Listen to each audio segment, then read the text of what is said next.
You can look up to the skies and you see these really charismatic V-formation flocks, and people go, why are they flying like that? How are they flying like that? And we really wanted to try and answer that question.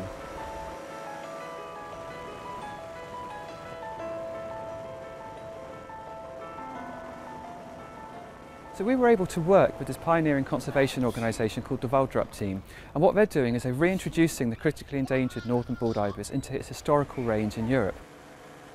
What that enables us to do is to work with them, with their birds who are undertaking actual migratory flights, to begin studying these aerodynamic interactions between the individuals in the flock.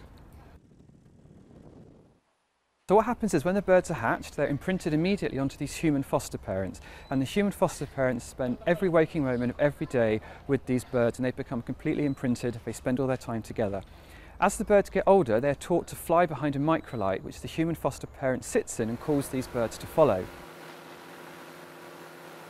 What that enables us to do is to use our technology that we've developed in our lab, which are these little loggers here. They don't look like much, but what they are is amazingly powerful tools for understanding how animals move. What we do is we put the loggers on the birds, these birds take off, they follow this microlight, they undertake a portion of their migratory flight, they then come back down to Earth, we take the loggers off and start looking at the data that's come off them.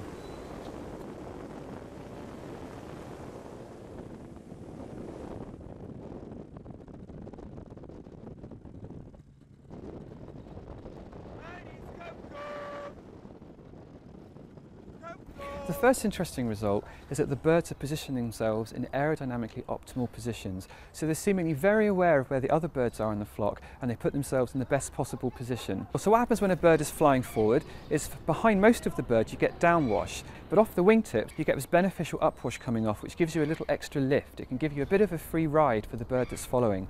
So what the other bird wants to do is to put its wingtip in that upwash off the bird in front. They're not just putting themselves in the right positions, but they're doing the right thing when they're in that position.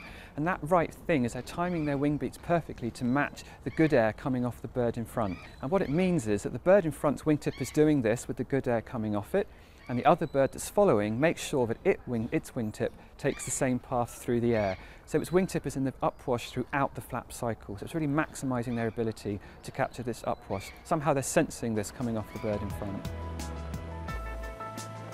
What they were able to do is amazing. When you think how dynamic the environment is, they're up there in the sky in this huge 3D environment, and despite that they're able to somehow sense what's going on from the bird in front, where this good air is coming from, and how to position themselves perfectly in it. So from a sensory point of view, it's really incredible.